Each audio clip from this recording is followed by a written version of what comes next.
Hey everybody, this is SWTOR Kamikaze, and I am going to be going over the Carnage Marauder. I'll be going over things to know under the discipline path. However, I'm not going to be going over everything, so please read each and every single one, so that way you can potentially find your own rotation based off of what you've read. We'll also be going over the utility points, which again, please read over everything because you will be able to come up with a spec that fits your playstyle better than what I have provided. Of course, I'll be going over the basic rotation, and if I have time, I will be going over some player tips for you as well. So under utility points, I have Cloak of Carnage, which increases the damage dealt by Cloak of Pain by 15% and increases its duration by 4 seconds. I also have Overwhelm, which allows your Ravage ability to immobilize your target for 3 seconds. And I also have Brazen, which increases your damage reduction by 2%, and you build to Fury when you're attacked. And the Fury building effect can occur more than once every 1.5 seconds. Some good substitutions will be Inexorable, which you generate 4 rage when stunned, immobilized, put to sleep, or knocked around. In addition to that, the cooldown of your Unleash is reduced by 30 seconds. Another good substitution will be Path Carver, which increases your sweeping slash damage by 25%. Under Masterful, I have Relentless, which Predation no longer requires or consumes Fury, but will go on cooldown for 30 seconds when activated. I personally love this because this allows you to spend your Fury on your Berserk ability, which is what you want to use your Fury on anyway. With the spec, your Predation will be able to go hand in hand with your Berserk, so you can use both at the same time. Or you could just simply use Predation to get 10 seconds of increased movement speed, or you could use it like I do and use it as if it's a defensive ability. I also use Strangulate, which reduces the cooldown of Force Choke by 15 seconds. This is my personal preference, as I use Force Choke often enough through both PvE and PvP sides of the game. However, if you do not use Force Choke often, then feel free to get Defensive Roll, which reduces damage taken from area effects by 30% and increases internal and elemental damage reduction by 3%. Under Heroic, I use Expunging Camouflage, which removes all cleansable effects when you activate Force Camo. I also use Undying, which increases the duration of Undying Rage by 2 seconds and reduces its cooldown by 30 seconds. These are the two I find that I like on Heroic. I have not found any others that I like, but feel free to find them and post it in the comments below.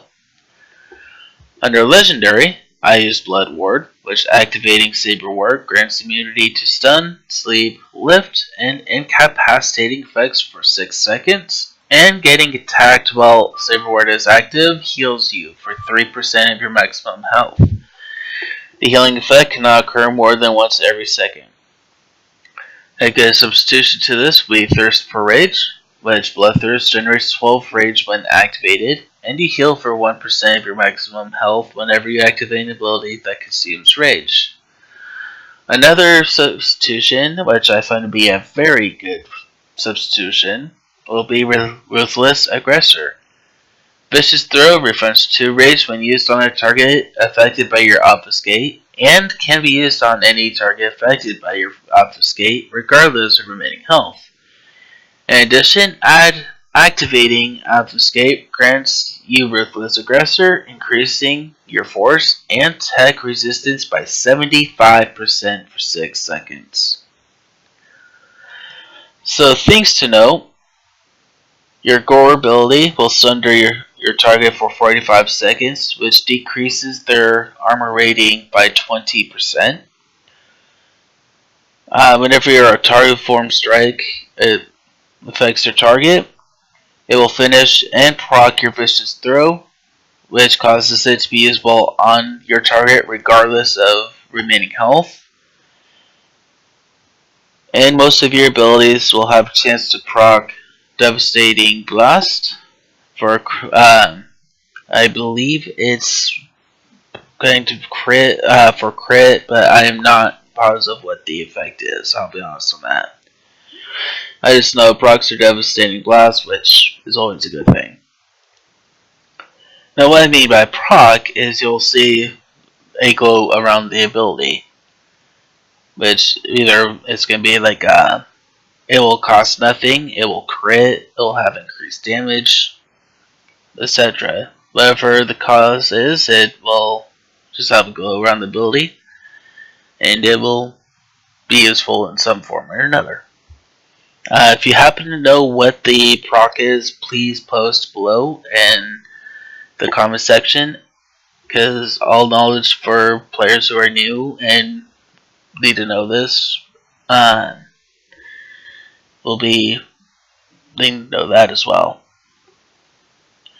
So as a rotation, I start off with Force Charge, followed by Battering Assault, followed by Gore, Ferocity, Ravage, Massacre, Devastating Blast, and Vicious Throw, and then Dual Saber Throw.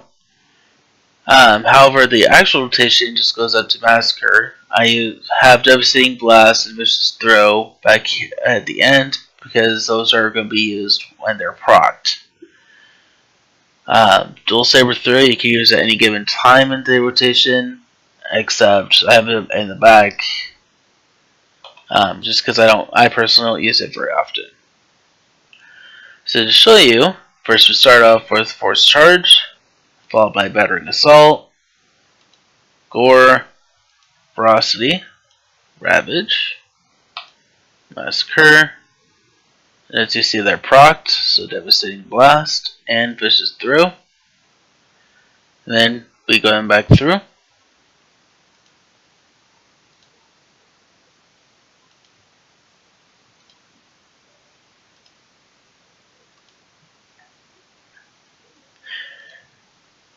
So as you notice, I've ran out of focus here. That's not a good thing.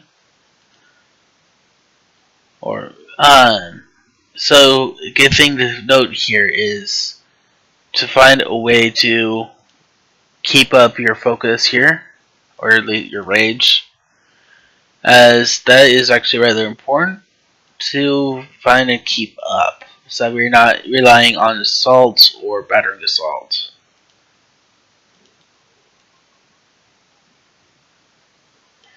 So the more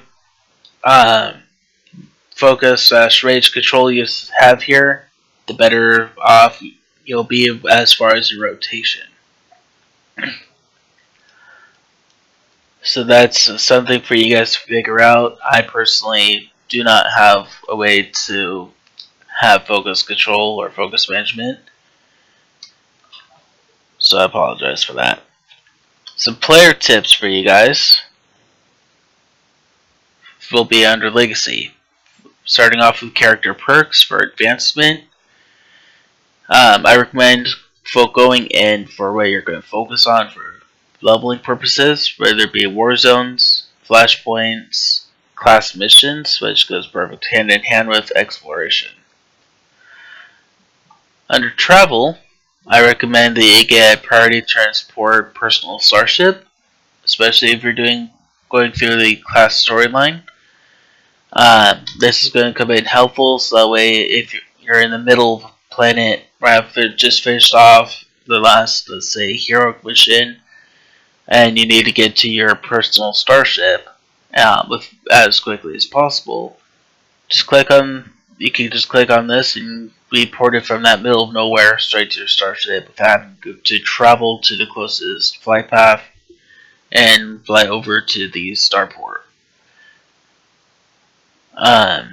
Side planets such as CZ-198 and black holes also recommended if you're not sure where to find the galactic map and you want to um, go to the planet for heroic missions, or even to manually go to the flashpoint.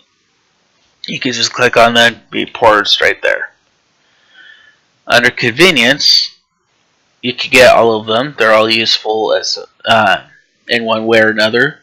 However, for first two, I recommend fuel repair droids. That way you can sell and even repair your armor anywhere, including in operations, which everybody loves as long as you don't drop it in the middle of a boss fight.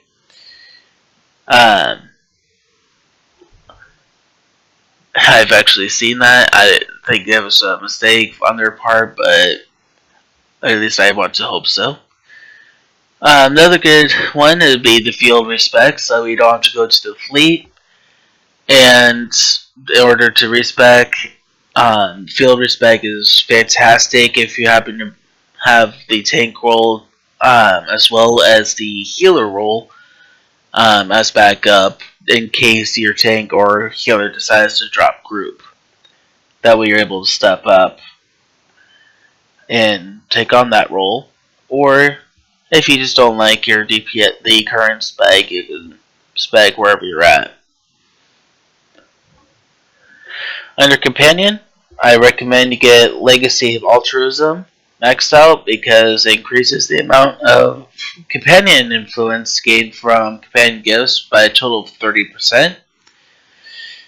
And Legacy of Promise maxed out works perfect and hand in hand with that, as it reduces the time it takes to give gifts to companions by a total of 60%.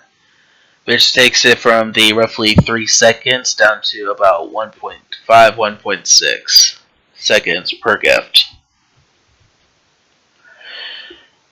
Under Global Unlocks and Other,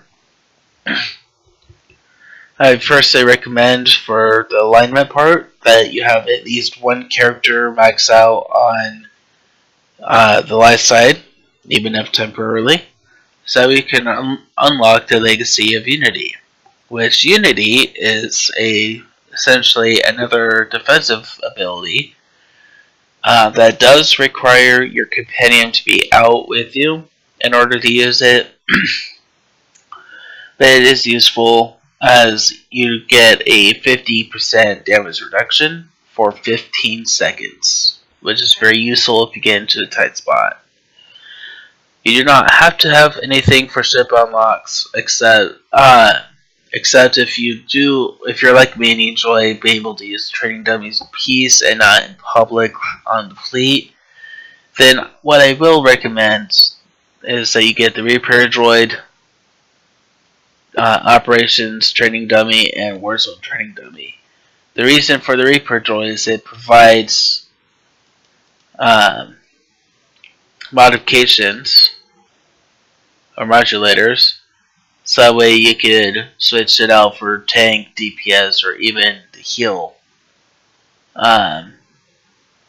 At least I believe you're able to switch it out so you can do those anyway. Otherwise it's just increase or decrease health and whatnot. But I believe it will switch it out so you could use it as if it's a target for tanking or healing. I might be wrong on that. I honestly haven't used those.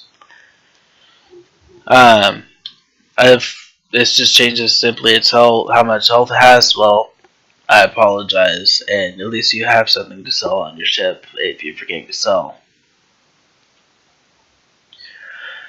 Under convenience, I recommend that you max out Legacy Fleet Pass, so that way your Fleet Pass will have zero cooldown whatsoever. Same thing with Legacy Travel, max that out, and your Quick Travel will have 0 cooldown. And lastly, I recommend that you get the Personal Starship for improved priority transport, maxed out, because then if you have the Personal Starship on all your character support to your Personal Starship, that too will have no cooldown. Then you'll be able to port around all day and annoy any group members or guild members that are trying to keep up with you. when they don't have it themselves. I also recommend that you get tactical markers in case you end up being an operation or a flashpoint leader, so we can mark out where you want each of the roles and pray to God that the boss fight will go a lot smoother than chaotic. I also recommend improved mounting. It's rather addicting and very fun because you're able to mount while you are running. If you have this and you go to a secondary account that does not have it, honestly, I personally find it rather troublesome and I dislike it. Anyway, that's all I have for you guys today, and I wish you the best of luck, and welcome to playing a Carnage Marauder.